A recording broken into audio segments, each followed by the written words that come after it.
대통령의 보좌관이나 대변인실 이런 홍보 담당들이 뭔가 이 대담을 위해서 원고를 작성하고 KBS 측과 조율을 하는 과정에서 김건희 여사의 입김이 작용했다고 저는 알고 있습니다. 김건희 여사는 결코 사과를 원치 않았다는 것을 저는 확신합니다. 보좌관들이나 참모는 분명히 누차고 얘기를 했을 겁니다. 그러나 끝까지 김건희 여사는 거부를 했던 거죠. 그러면 국민들이 오히려 오늘 아침부터 야 이게 뭐야 대통령 신년 대담에서 사과를 하거나 최소한 국민들의 양해를 구할 줄 알았는데 그런 거 전혀 없이 오히려 김건희 여사를 위한 변명으로 일관했다. 그렇습니다. 효과가 있겠느냐 어떻습니까? 역효과가 났죠. 조중동마저도 뭐 너무 어떤 사과가 약했다 그런 또 언급들도 있었고 일반 뭐 시민들도 많은 불쾌감을 나타냈더라고요. 네. 그래서 박지원 전 국정원장은 국민을 도대체 어떻게 보길래 이런 식으로 신년 대담을 하느냐. 네. 전파 낭비다. KBS 이러려고 장악했느냐 이런 얘기까지 나왔습니다. 그리고 대통령은 정정당당하게 주권국가의 대통령이면 신년 기자회견을 반드시 정식 출입기자를 놓고 국민들 앞에 인사드리고 새해 국정계획도 얘기하고 지난해의 모든 그것도 평가를 받고 이러면서 비전을 제시하는 게 대통령의 임무인데 그거를 다 거부하고 거절하고 자기가 좋아하는 그런 아주 친정권적인 채널 그런 TV 채널을 활용해서 자기의 변명을 늘어놓는다는 것은 대통령으로서의 자질을 의심할 정도의 그런 소행이 아닌가 싶습니다. 네. 자, 그래서 이제 오늘 토론을 본격적으로 이어가기 위해서 저희들이 영상 하나를 준비했는데요. 네. 윤석열 대통령이 바라보고 있는 디올 명품백 수수에 대한 네. 인식 무엇인지 잠시 영상 보고 대화 그러시죠. 이어가겠습니다. 네. 뭐 제 그 아내가 중학교 때 이제 아버지가 돌아가셔가지고 아버지와의 동향이고 뭐 친분을 이렇게 얘기를 하면서 왔기 때문에 방문을 접근했던 사람이에요. 네, 그래서 제가 볼 때는 거기에다가 또 저도 마찬가지고 대통령이나 대통령 부인이 어느 누구한테도 이렇게 박절하게 대하기는 참 어렵습니다. 그래서 아마 그 관저에 있지 않고 이렇게 사저에 있으면서 또 지하 사무실도 있고 하다 보니까 자꾸 오겠다고 하고 해서 제가 보기에는 좀 그거를 매정하게 좀 끊지 못한 것이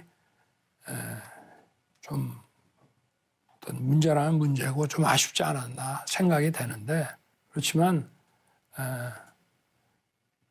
저한테 만약에 미리 이런 상황을 얘기를 했더라면은 조금 더 저는 아직도 이 26년간 그 사정 업무에 종사했던 그 DNA가 아직도 남아 있기 때문에 네. 저라면은 조금 더 좀 단호하게 대했을 텐데 제 아내 입장에서는 뭐 그런 여러 가지 상황 때문에 물리치기 어렵지 않았나 생각이 되고 좀 하여튼 아쉬운 점은 있습니다.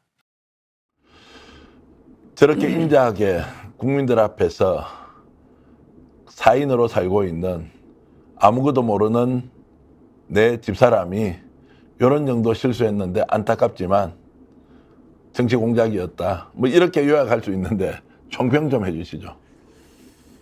윤석열 대통령께 제가 묻습니다.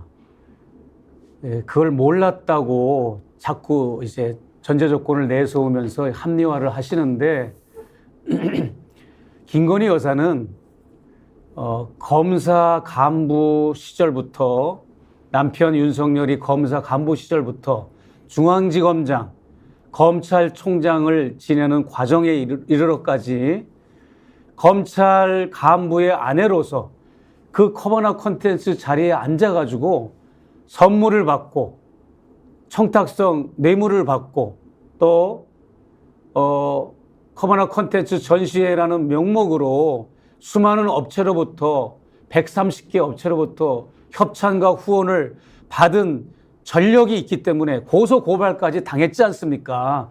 사법정의 바로 세우기 그런 단체로부터 고소 고발도 당했는데 처음이 아닙니다. 그리고 뭐 생뚱맞게 처음으로 이런 걸 겪은 것처럼 얘기하는데 그거는 있을 수 없고요.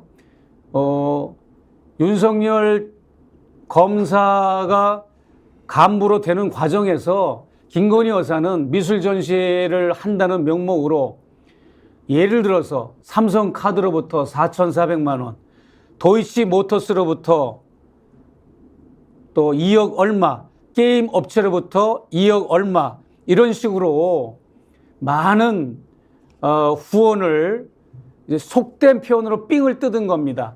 그런 짓을 해왔고 얼마나 그 자리에 앉아가지고 그런 선물들을 받아왔습니까? 들키지 않았고 언론들이 다루지 않았을 뿐이고 검찰 권력을 가졌기 때문에 수사 선상에 오르지 않았고 은폐가 됐을 뿐이지 그런 일을 해왔고 또 제가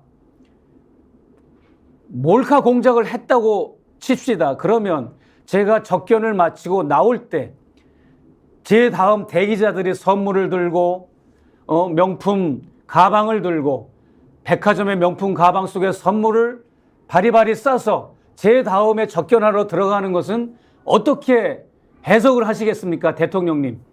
그것은 눈 가리고 아웅하는 행위에 불과한 것이고 이 사건의 본질을 전혀 파악하지 못하고 있는 것 같아요. 아니면 김건희 여사가 실체를 남편 윤석열에게 다 리포트를 하지 않은 거 아닌가. 그렇지 않고서 어떻게 이런 궤변을 늘어놓을 수가 있습니까?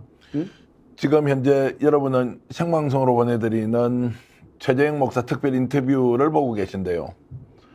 어젯밤 윤석열 대통령이 KBS를 통해서 녹화해 놓았던 신년대담 내용에 대해서 본인이 직접 밝혔던 내용이 사실인지 아닌지 이해 당사자이면서 정치 공작의 주동자로 몰리고 있는 최재형 목사를 통해서 직접 여러분들께 사실관계를 하나하나 밝히고 있습니다. 많은 분들이 의견 주고 계십니다. 정말로 입만 열면 거짓말 하느냐라는 꽁이님의 말씀, 그리고 정서은님 양심도 없나 우리 대통령, 물론 제가 우리라고 표현했지만 대통령이라고만 표현하셨다는 거 알려드리고요. 목사님 응원합니다.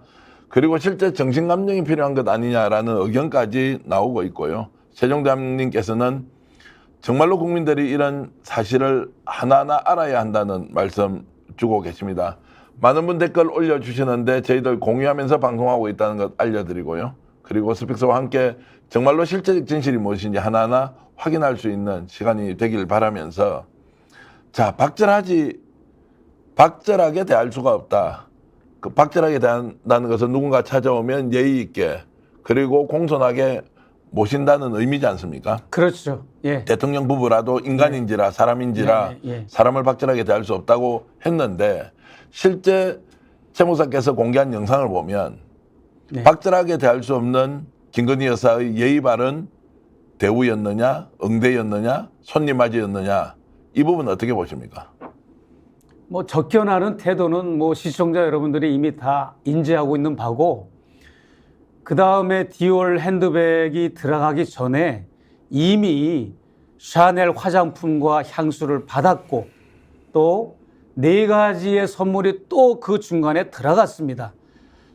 양주, 고급 양주, 8권의 책, 그리고 불 켜는 램프, 등불, 그리고 배상 명가주라고 하는 술, 그리고 그 다음에 디올백이 들어갔는데 전달하는 즉시 마다하지 않고 다 받았던 것이고 심지어는 일반 아크로비스타 상가 경비 아저씨한테 맡겨놔도 그걸 찾아간다고 연락이 와서 가져갔고 또 경호 인력, 경찰 인력의 안내를 받아서 검색대까지 가서 검색 절차를 마치고 맡겨놓으라고 그래서 맡겨놓기까지 하고 그랬기 때문에 선물을 처음 받은 것도 아니고 저에게만도 여러 차례를 받았던 것이고 저 외에도 다음 접견자들에게 선물들을 받았는데 총체적으로 언급을 해야 되는 부분이고 저도 그렇습니다. 무슨 박절하게 대할 수 없어서 이렇게 선물을 가져온 사람들에게 박절하게 대할 수는 없겠죠. 다 받아야 되니까. 지금까지 김건희 여사는 검찰총장의 아내로서 또 검찰 간부의 아내로서 그런 습관을 가져왔던 것이고, 대통령에 당선되고 취임을 했으면 근절을 해야 되는데 그 습관을 버리지 않고 계속 그렇게 하다가 저한테 철퇴를 맞은 거라고 생각을 하고. 스픽스는 말하는 언론입니다. 대세는 유튜브, 그중에서 스픽스. 좋아요, 댓글, 구독, 알림 설정.